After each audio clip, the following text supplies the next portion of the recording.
CEW 101 basic electrical engineering and measurement की कक्षा में आपका स्वागत है। आज हम आपको यूनिट नंबर 5 लेसन नंबर 30 के विषय में बताएंगे, जिसका टॉपिक है बैटरियों का इन्वर्टर तथा यूपीएस से संयोजन, connection of batteries to inverter and UPS. जैसा कि हम जानते हैं कि ज़्यादातर घरेलू तथा औद्योगिक उपकरण एसी सप्लाई द्वारा चलते हैं। एसी सप्लाई को ज़्यादा समय तक स्टोर करने के लिए कोई ऐसी युक्ति नहीं है, परंतु डीसी सप्लाई को स्टोर करने के लिए बैटरीज उपलब्ध होती हैं, जिनको स्टोरेज बैटरीज कहते हैं। ठीक है, बैटरीज द्वारा स्टोर की गई ऊर्जा हमें डीसी सप्लाई देती है तथा इन्वर्टर यूपीएस इस डीसी सप्लाई को एसी में बदल देते हैं। हम एसी उपकरण इसके द्वारा चला सकते हैं। इस अध्याय में हम इसी विषय में विस्तृत जानकारी लेंगे। ऑब्जेक्टिव्स, तो ऑब्जेक्टिव्स क्या है, इन्वर्टर क्या है, कैसे कार्य करता है, यूपीएस क्या है, कैसे कार्य करता है, इन्वर्टर तथा यूपीएस में अंतर, इन्वर्टर तथा यूपीएस की क्षमता के अनुसार बैटरी का चयन। तो ये हमारे ऑब्जेक्टिव्स हैं।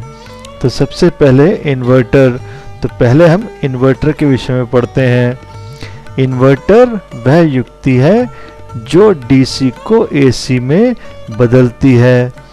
इससे जो एसी आउटपुट मिलता है वह करीब 250 वोल्ट और 50 हर्ट्ज का होता है।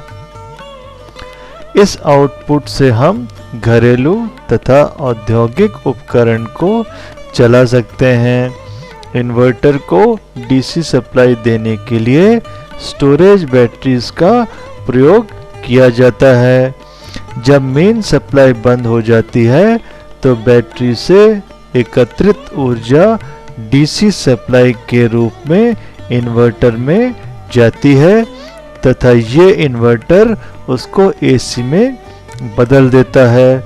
इन्वर्टर में विद्युत नियंत्रक परिपथ भी होता है, वोल्टेज कंट्रोलर या वोल्टेज रेगुलेटर, जो किसी एसी सप्लाई का वोल्टेज नियंत्रित करके रखता है। जब बैटरी चार्ज रहती है तब तक इन्वर्टर का आउटपुट वोल्टेज नियंत्रित रहता है तथा बैटरी डिस्चार्ज होते ही यह आउटपुट वोल्टेज को शून्य कर देता है। तो इसके अंदर इन्वर्टर में एक वोल्टेज रेगुलेटर भी होता है जो कि कांस्टेंट वोल्टेज हमें देता है। जब तक बैटरी का वोल्टेज कांस्टेंट है, बैटरी पूरी तरह से चार्ज है, हमें कांस्टेंट वोल्टेज मिलता रहेगा और जैसे वोल्टेज बैटरी का कम हो जाएगा तो आउटपुट शून्य हो जाएगा, 0 हो जाएगा। इन्वर्टर द्वारा प्राप्त एसी वोल्टेज का स्वरूप पूर्ण रूप से साइन वेव नहीं होता, पूरी तरह से साइनोसॉइडल नहीं होता, जिसकी वजह से जब हम परिपथ में प्रेरक लोड, इंडक्टिव लोड लगाते हैं, जैसे पंखे, मोटर आदि का प्रयोग करते हैं, तो उसमें कुछ आवाज़ आने लगती है, तो नॉइस होती है, क्योंकि पूरी तरह से यह साइन वेव नहीं होता। तो इन्वर्टर में इस तरह की छोटी मोटी प्रॉब्लम्स होती हैं। देखिए, ये एक सर्किट है, यहाँ पर इन्वर्टर का सर्किट दिखाया गया है और ये इन्वर्टर का पीछे का बैक पोर्शन भी दिखाया है यहाँ पर, जिसमें सॉकेट लगा हुआ है और मेन सप्लाई आ रही है और एक तरफ से आपकी डीसी सप्लाई जा रही है। तो डीसी सप्लाई इसमें 12 वोल्ट की एक बैटरी है जो कि 120 एम्पियर आवर की है और इन्वर्टर से जो आउटपुट निकल रहा है उसमें बल्ब भी लगा सकते हैं और फैंस भी लगा सकते हैं। तो इस तरह से इन्वर्टर के द्वारा हम एसी सप्लाई आउटपुट लेते हैं, जबकि इनपुट में डीसी सप्लाई जा रही है। और इसके अंदर बैटरी चार्जर भी होता है, जो कि आगे बताएंगे कि जब बैटरी जो है डिस्चार्ज हो जाएगी तो और सप्लाई आएगी तो बैटरी जो है इस इन्वर्टर के थ्रू चार्ज भी होती है। अब देखिए इन्वर्टर में प्रयुक्त विभिन्न अन्य उपकरणों में प्रतिरोध, ट्रांसफार्मर तथा अन्य परिपथ के कारण होता है, जिसकी वजह से इस इन्वर्टर में कुछ एनर्जी लॉस, शक्ति लॉस हो जाते हैं। अगर इस शक्ति व्यय का मान शून्य मान लिया जाए तो बैटरी जितनी शक्ति इन्वर्टर को प्रदान करता है, इन्वर्टर उस शक्ति को विद्युत परिपथ में भेजता है। तो जितनी ज़्यादा शक्ति आपकी बैटरी की होगी उतना ज़्यादा आउटपुट हम एसी ले सकते हैं। जितनी ज़्यादा शक्ति हमें विद्युत परिपथ में उपकरणों को चलाने के लिए चाहिए, उतनी ही शक्ति की बैटरी प्रयोग में लानी होगी। हम जानते हैं कि बैटरी की धारिता एम्पियर आवर होती है। घर में इन्वर्टर द्वारा ज़्यादा विद्युत उपकरणों का प्रयोग करना चाहते हैं तो हमें ज़्यादा एम्पियर आवर की बैटरी का प्रयोग करना होगा। तो जितनी एम्पियर आवर बैटरी ज़्यादा होंगी उतनी ज़्यादा एनर्जी वो देगा और उतना ज़्यादा आउटपुट एसी आप ले सकते हैं। इन्वर्टर में बैटरी जोड़ते समय ली जाने वाली सावधानियां, precautions to be taken while connecting battery to the inverter. हमेशा उचित क्षमता वाली बैटरी का प्रयोग करें। दूसरा, बैटरी में पानी की मात्रा अवश्य चेक कर लें। डिस्टिल वाटर आपको देखना होगा और ये भी देखना होगा कि इलेक्ट्रोलाइट जो है इस तरह से होना चाहिए कि उसके प्लेट जो है सब ढकी हो। बैटरी की इन्वर्टर को जोड़ते समय बैटरी के सिरों की ध्रुवता, पोलैरिटी का अध्ययन अवश्य करें। अगर पोलैरिटी आपको नहीं पता है तो पोलैरिटी चेक करिए, उसके हिसाब से पोलैरिटी से कनेक्शन करिए। भूलवश विपरीत ध्रुवता का संयोजन करने पर इन्वर्टर को नुकसान पहुंच सकता है। अगर आपने पोलैरिटी गलत कनेक्ट कर दी हो तो इन्वर्टर भी खराब हो सकता है और बैटरी भी डिस्चार्ज हो सकती है। तो ये प्रिकॉशंस आपको लेनी है। अगला आपका यूपीएस। यूपीएस का मतलब होता है अनइंटरप्टेड पावर सप्लाई। यूपीएस का पूरा अर्थ अनइंटरप्टेड पावर सप्लाई है। इसका मतलब है कि बिना किसी रुकावट के सप्लाई का चालू रहना। जैसा कि हम जानते हैं कि हर उपकरण को ऑन होने में तथा ऑफ होने में कुछ समय लगता है। कुछ विद्युत उपकरण जो कि इलेक्ट्रॉनिक परिपथों द्वारा बने होते हैं बहुत कम समय में ऑन ऑफ हो जाते हैं, जैसे कंप्यूटर आदि। अगर हम किसी कंप्यूटर को इन्वर्टर द्वारा जोड़ते हैं तो हम देखते हैं कि सप्लाई के जाते ही कंप्यूटर काम करना बंद कर देता है, जबकि इन्वर्टर विद्युत सप्लाई को तुरंत चालू कर देता है। इसका अर्थ यह हुआ कि जितने समय में इन्वर्टर डीसी सप्लाई को एसी में बदलता है या ऑन होता है, उससे कम समय में कंप्यूटर ऑफ हो जाता है। तो इसलिए अगर हम कंप्यूटर में इन्वर्टर से कनेक्शन लेंगे तो सप्लाई जाते ही इन्वर्टर जो है सप्लाई देना शुरू करेगा, लेकिन कंप्यूटर उससे पहले बंद हो जाएगा, तो हमें दोबारा से उसको चालू करना होगा। ऐसे उपकरण को चलाने के लिए हमें इस तरह की युक्ति बनानी होगी जो बहुत कम समय में ऑन ऑफ हो सके। यूपीएस इसी तरह की एक युक्ति है जो कंप्यूटर में बिना रुकावट सप्लाई देती है। तो इससे पहले कि सब कंप्यूटर बंद हो जाए ये सप्लाई शुरू कर देती है, तो कंप्यूटर को पता ही नहीं चलता कि सप्लाई गई है। इसी वजह से बोलते हैं अनइंटरप्टेड पावर सप्लाई। तो ऐसे उपकरण जो हैं इनको यूपीएस कहते हैं। इन्वर्टर की तरह इसमें भी वोल्टेज नियंत्रक रेगुलेटर होता है, पर इससे अच्छी गुणवत्ता का होता है, ताकि कंप्यूटर जैसे अति आधुनिक इलेक्ट्रॉनिक उपकरणों को पूर्ण नियंत्रक वोल्टेज प्रदान कर सके। इसके द्वारा आउटपुट वोल्टेज का स्वरूप पूर्ण रूप से साइन वेव होता है। तो ये पूरी तरह से जो है साइन वेव वोल्टेज भी प्रोड्यूस करता है और इसके अंदर जो वोल्टेज रेगुलेटर होता है वो भी अच्छा होता है। मेन सप्लाई के चले जाने के बाद जितने ज़्यादा समय के लिए हम यूपीएस द्वारा सप्लाई लेना चाहते हैं उतनी ही ज़्यादा क्षमता की बैटरी का प्रयोग करना होगा। मतलब अगर हम सप्लाई ज़्यादा टाइम के लिए लेना चाहते हैं तो उसकी कैपेसिटी, उसकी एफिशिएंसी ज़्यादा होनी चाहिए। अब अगला टॉपिक है बैटरी क्षमता, बैटरी रेटिंग। बैटरी की क्षमता धारिता ज्ञात करने के लिए कई तरीके हैं। इनमें से कुछ निम्नलिखित हैं। पहला, एम्पियर आवर धारिता, एम्पियर आवर कैपेसिटी। यह धारिता कुल प्लेटों के क्षेत्रफल को दर्शाती है, अर्थात एक प्लेट का क्षेत्रफल तथा कुल प्लेटों की संख्या के गुणनफल के बराबर होती है। अगर एक बैटरी 20 घंटे तक 4 एम्पियर की धारा प्रदान करती है तो उसकी धारिता 80 एम्पियर आवर होगी, जो कि बैटरी के ऊपर अंकित होती है। इसका मतलब यह हुआ कि अगर आपको ज़्यादा कैपेसिटी की बैटरी यूज़ करनी है तो उसका क्षेत्रफल ज़्यादा होना चाहिए, ज़्यादा नंबर ऑफ प्लेट्स होनी चाहिए।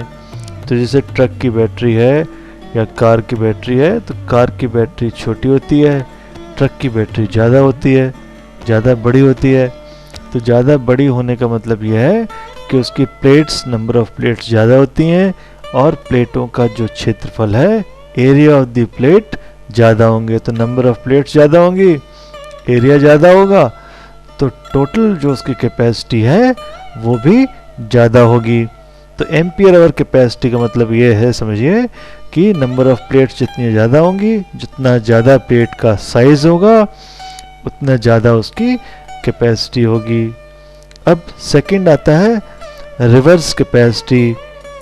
तो रिवर्स धारिता, यह एक नवीन विकसित बैटरी की क्षमता ज्ञात करने की विधि है जिसमें बैटरी धारिता को दोहरे तरीके से जांच कर सकते हैं। कैसे? इसमें यह मापा जाता है कि कितने मिनटों तक बैटरी 25 एम्पियर की विसर्जित दर को सह सकती है बिना अपना वोल्टेज 10.5 वोल्ट से नीचे गिराए हुए। यह रेटिंग जितनी ज़्यादा होगी बैटरी दक्षता उतनी अच्छी होगी। तो हमें 25 एम्पियर्स का लोड डालकर उसको डिस्चार्ज करना है और देखना है कि वोल्टेज जो है 10.5 वोल्ट से कम ना हो और जितनी देर तक इस वोल्टेज पर ये मेंटेन रहती है वो उसकी कैपेसिटी हो जाएगी, दक्षता हो जाएगी। अगला है number 3, zero cracking power rating. तो यह रेटिंग उस जगह के लिए की जाती है जहां तापमान 0 डिग्री या उसके नीचे होता है। जहां टेम्परेचर 0 से कम होता है, नेगेटिव होता है टेम्परेचर, वहां पर हम ज़ीरो क्रैकिंग पावर रेटिंग करते हैं। इसमें बैटरी की क्षमता मापने के लिए पहले उसको -18 डिग्री सेंटीग्रेड तापमान पर रखकर बड़ी बैटरी को 300 एम्पियर की दर से विसर्जित करते हैं तथा छोटी बैटरियों को 150 एम्पियर की दर से विसर्जित करते हैं। यह परीक्षण 2 भागों में होता है। तो हम पहले उसको डिस्चार्ज करते हैं एक 300 एम्पियर की रेटिंग से। अगर बैटरी बड़ी है, छोटी बैटरी है तो 150 एम्पियर की दर से। पहला क्या है, बैटरी को पहले -18 डिग्री सेंटीग्रेड तक ठंडा करके उस पर 5 सेकंड के लिए लोड डालते हैं तथा उसका आउटपुट नोट करते हैं। यह ज़ीरो क्रैकिंग पावर रेटिंग का पहला भाग है। दूसरा बी, इस परीक्षण को तब तक जारी रखते हैं जब तक वोल्टेज 5 वोल्ट तक ना गिर जाए। जितना समय मिनटों में वोल्टेज को 5 वोल्ट तक गिरने में लगता है, यह समय उसकी दक्षता का दूसरा भाग है। तो इस तरह से 2 पार्ट में उसकी दक्षता चेक करते हैं। इन दोनों भागों का मान जितना ज़्यादा होगा, बैटरी की धारिता उतनी ज़्यादा अच्छी होगी। तो जितना ज़्यादा टाइम आपको मिलेगा रेटिंग में चार्ज डिस्चार्ज होने में, उतनी ज़्यादा टाइम जो है मिनट्स के अंदर, वही उसकी दक्षता ज़्यादा शो करेगा। अगर दक्षता ज़्यादा है, इसका मतलब ज़्यादा समय तक उसका वोल्टेज जो है 5 वोल्ट पर मेंटेन रहेगा। उदाहरण, 500 वोल्ट एम्पियर वाले एक इन्वर्टर 12 वोल्ट की बैटरी से जुड़ा हुआ है। यह इन्वर्टर 230 वोल्ट की एसी सप्लाई देता है। तो इन्वर्टर के आउटपुट की तरफ तथा बैटरी की तरफ की धाराओं की गणना करें। तो अब हमें ये देखना है कि किस तरफ कितनी करंट उसकी रहेगी। 500 VA का एक इन्वर्टर है, बैटरी 12 वोल्ट की है। तो बैटरी साइड में वोल्टेज 12 वोल्ट का है और उसकी रेटिंग 500 VA है। और इन्वर्टर साइड में जहाँ पर AC सप्लाई आ रही है, वहाँ वोल्टेज 230 वोल्ट है और VA रेटिंग जो है 500 VA है। तो अब हमें कैलकुलेट करना है कि दोनों साइड में कितनी कितनी करंट है।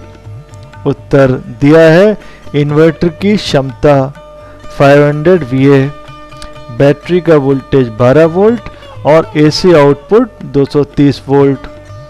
अगर माने कि इन्वर्टर में कोई शक्ति लॉस शून्य है नहीं है, तो इन्वर्टर में बैटरी द्वारा ली गई आभासी शक्ति एपरेंट पावर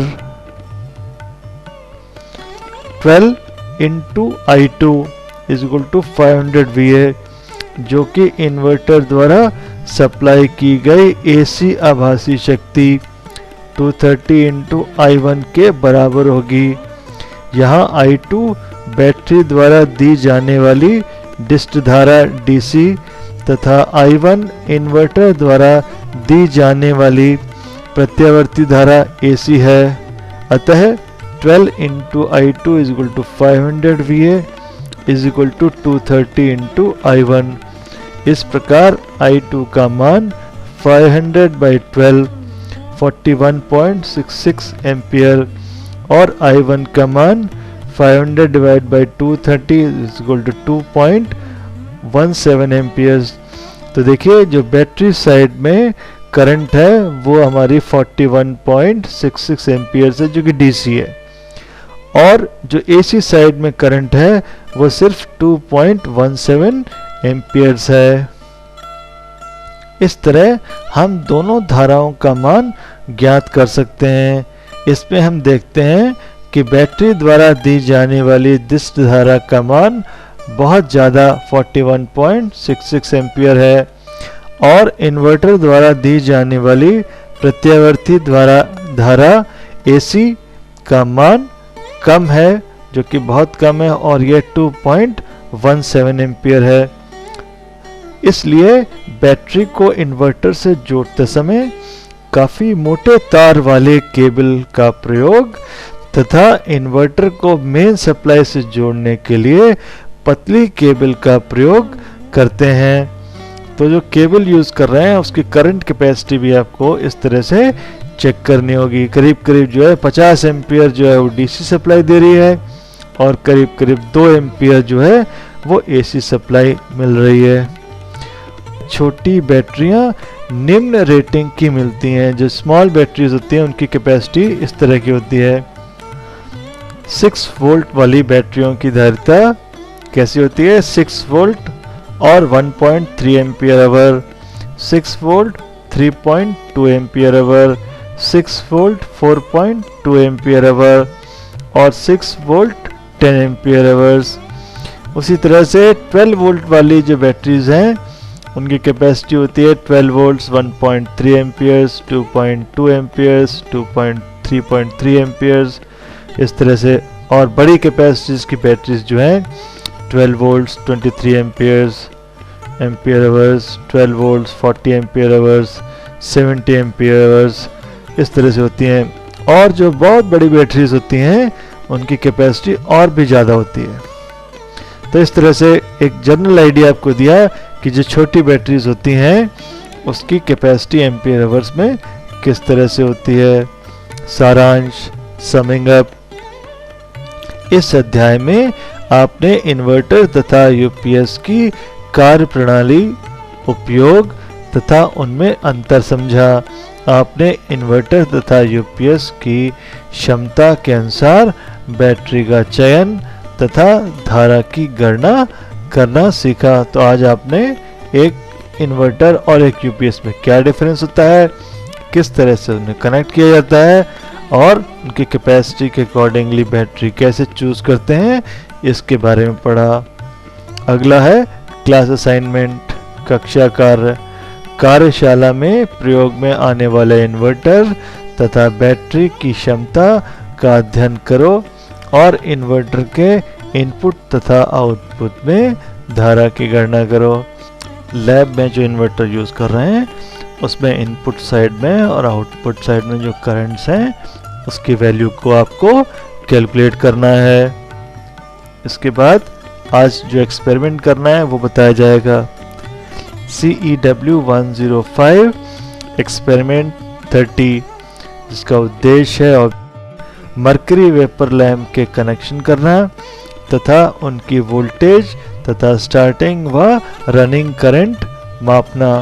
पिछली बार आपने सोडियम वेपर लैंप किया था, तो अब मरकरी वेपर लैंप है।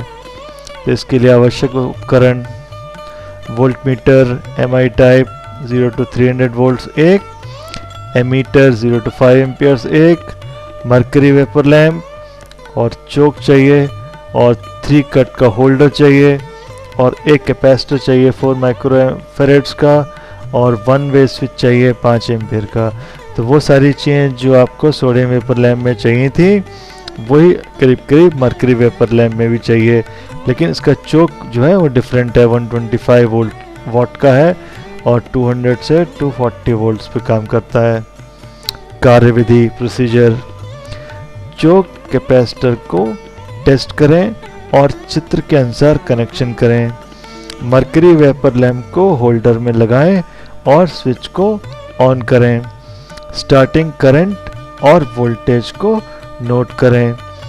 5 से 7 मिनट के बाद उसकी रनिंग करंट और वोल्टेज को नोट करें। तो यहाँ पर आपको सिर्फ 5 मिनट से 7 मिनट के बीच में ही वो आपको पूरी करंट जो है, करंट की वैल्यू कम होती चली आएगी और रनिंग करंट आप नोट कर सकते हैं। तो इस तरह से आपको ये सब एक्सपेरिमेंट करना है। सर्किट डायग्राम देखिए, ये सर्किट डायग्राम है।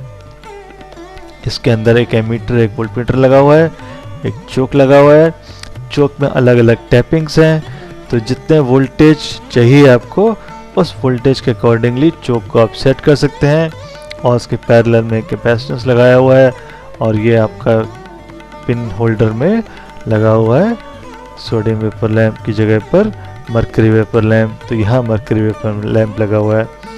तो अब आपको क्या करना है, इसको ऑन करना है और रीडिंग लेनी है और 5 से 7 मिनट के बाद ये पूरी तरह से ग्लो कर जाए तो फिर से रीडिंग लेनी है जो कि रनिंग कंडीशन में है और उनको इस टेबुलर फॉर्म में जो ऑब्जर्वेशन टेबल है, विशेष प्रेषण तालिका, इसके अंदर आपको ऑब्जर्वेशन लेनी है।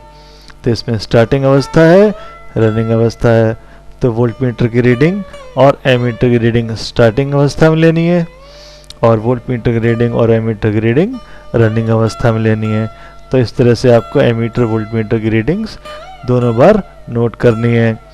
प्रिकॉशंस, सावधानियाँ, कनेक्शन ठीक वक्त कैसे होने चाहिए।